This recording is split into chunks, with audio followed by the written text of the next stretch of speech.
사도행전 15장 12절부터 29절까지의 말씀입니다.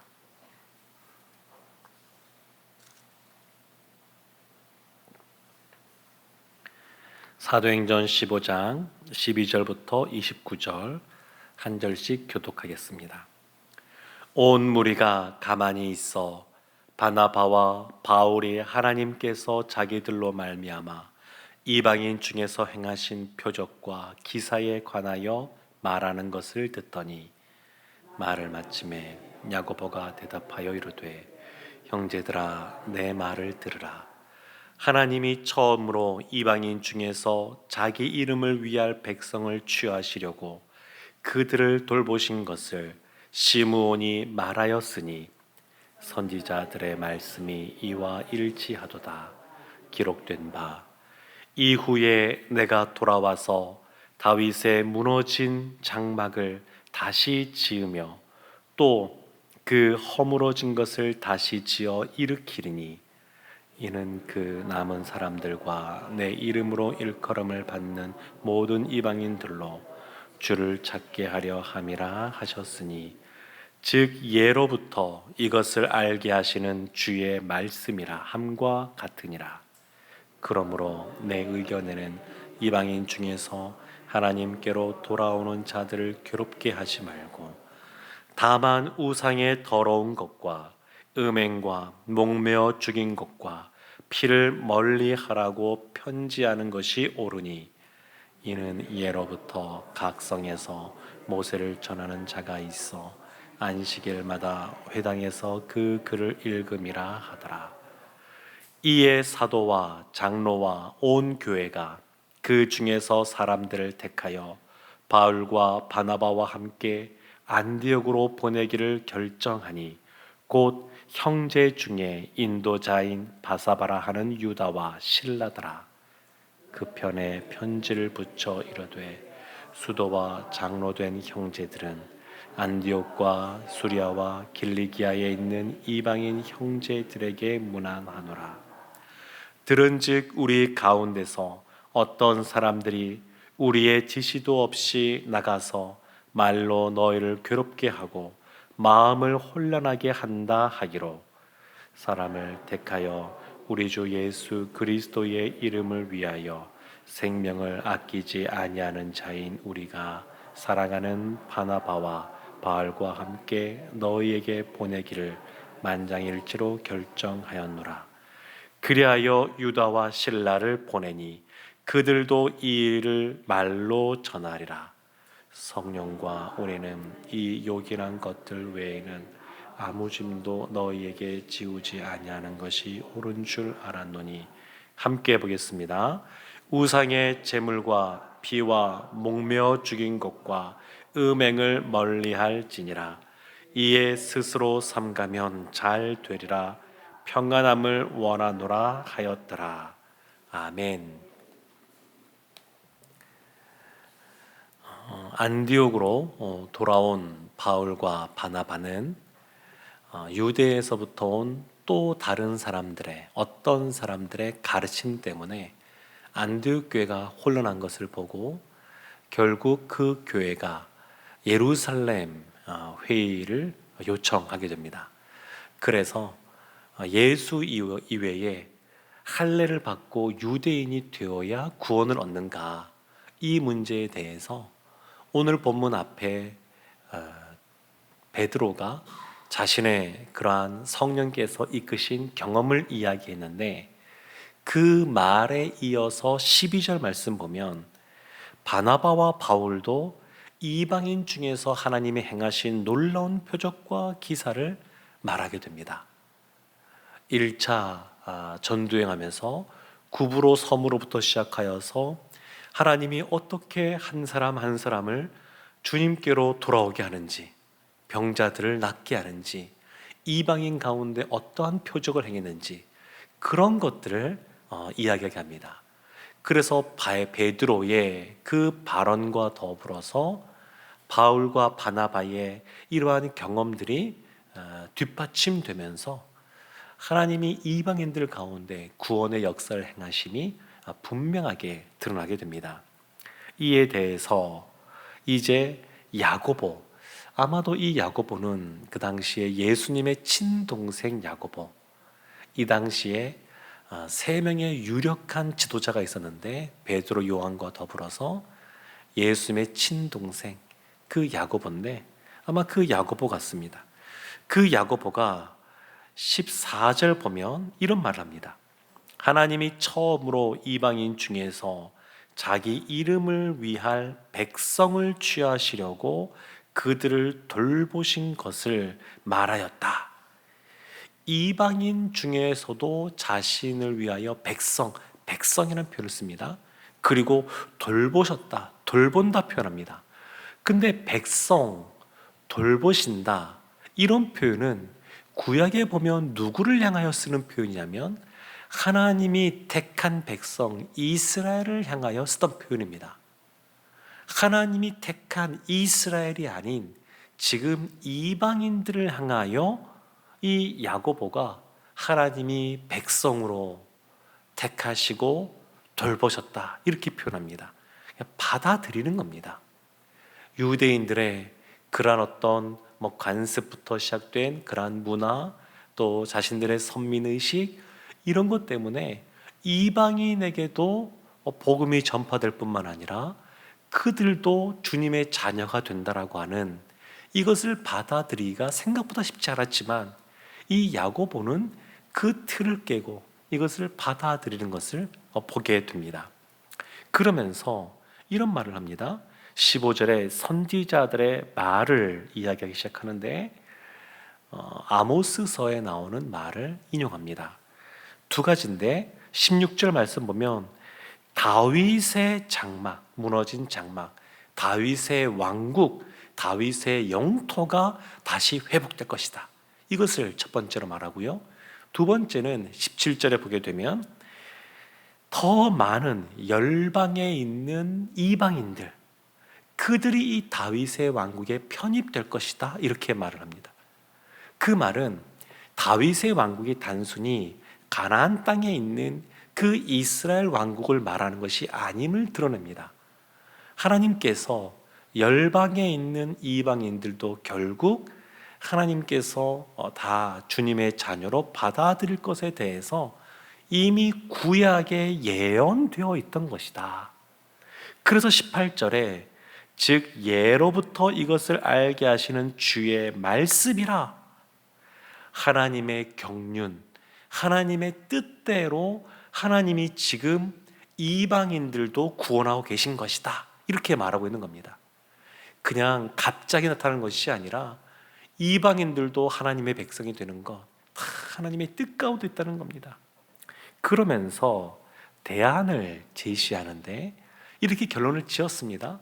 결론을 짓고 나서 이것은 하나님의 경륜이다, 하나님의 뜻 가운데 전파된 것이다, 이게 결론을 짓고 나서 이제 유대인이면서 그리스도인이 된 유대 그리스도인들을 배려하는 이야기를 하게 됩니다. 먼저는 이방 그리스도인들을 배려하는 표현을 하나 쓰고 그 다음에 유대 그리스도인을 배려하는 표현을 쓰는데 19절에 이렇게 나옵니다.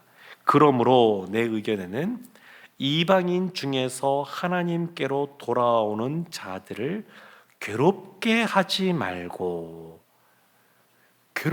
말자.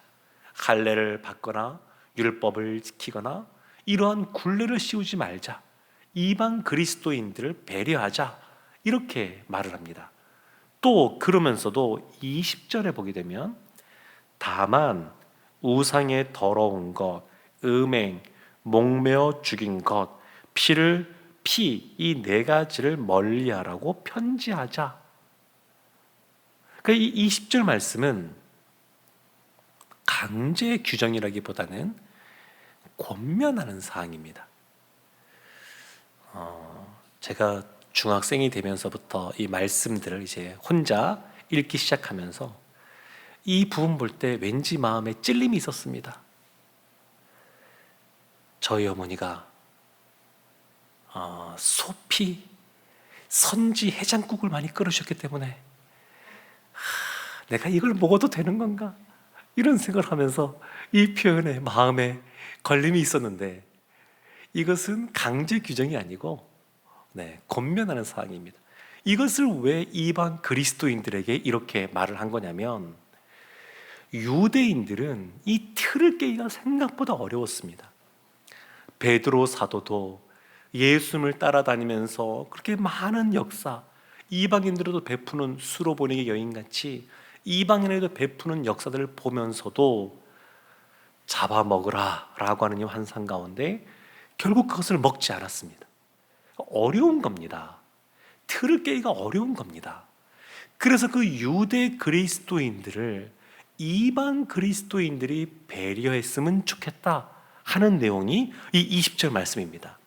우상의 더러운 것, 이것을 29절에서 뭐라고 하냐면 우상의 제물 이렇게 표현합니다. 우상에게 제사 지낼 때 들었던 그러한 음식, 우리로 말하면 제사 음식이 여기에 마땅히 해당될 텐데, 제사 음식 먹어도 되나요? 먹으면 안 되나요? 여기에 대해서 바울이 그 다음에 서신서에 보면 이렇게 씁니다. 우리에게는 다 가하다. 다 먹을 수 있다. 걸림이 되지 않는다. 다만 이런 제사 음식을 먹는 것을 옆에 다른 연약한 그리스도인이 보고 시험이 든다 그러면 먹지 마라. 바울이 그렇게 권면합니다. 그러니까 지금도 마찬가지인 겁니다. 우상에게 드렸던 제사 지냈던 음식을 먹는다, 제물을 먹는다. 유대인들 입장에서, 유대 그리스도인들 입장에서 참 마음에 껄끄러운 겁니다. 그러니까 이방 그리스도인들에게 이것은 삼가해 주면 좋겠다. 그리고 음행, 이건 뭐 당연한 것이고요. 목매어 죽인 것, 목매어 죽이면 피를 흘리지를 않습니다. 그래서 뒤에 네 번째 피를 멀리하라, 이것도 마찬가지인데, 다 피에 대해서 이스라엘 그 유대인들은 이 부정적인 것에 대해서 늘 율법으로 받아들여 왔기 때문에 왠지 모를 거부감이 있습니다. 그러니까 이방 그리스도인들에게 유대 그리스도인들을 배려해서 이렇게 행하라는 겁니다. 유대 그리스도인들은 이방 그리스도인들에게 더 이상 율법이라고 하는, 할례라고 하는 율례를 씌우지 말고 그들을 배려해주고, 이방 그리스도인들도 유대 그리스도인들을 배려해줘라, 이렇게 결론을 짓습니다. 그리고 한 가지를 더합니다. 그것은 뭐냐면, 유다와 실라라고 하는 이들은 말씀을 가르치는 설교자이기 때문에 잘 준비된 이 사람들을 바울과 바나바와 더불어 보내면서 편지를 보냅니다. 편지. 23절에 이렇게 말합니다.